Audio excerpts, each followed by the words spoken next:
Note: the following video depicts a specific configuration of the tablet. The same removal and replacement procedures apply to all configurations of the tablet. Before you begin, remove the display cover, battery, and system board. Removal. Using minimal force, lift the locking bar up on the front-facing webcam ZIF connector and disconnect the front-facing webcam ribbon cable from the system board and remove. Caution: use care to prevent damaging the ZIF connector and ribbon cable.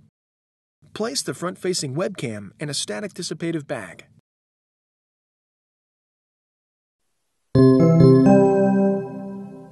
Replacement.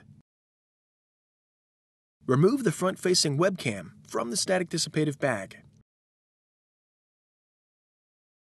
Insert the front-facing webcam ribbon cable into the front-facing webcam ZIF connector on the system board and press the locking bar down to lock the cable into place. Caution: use care to prevent damaging the ZIF connector and ribbon cable.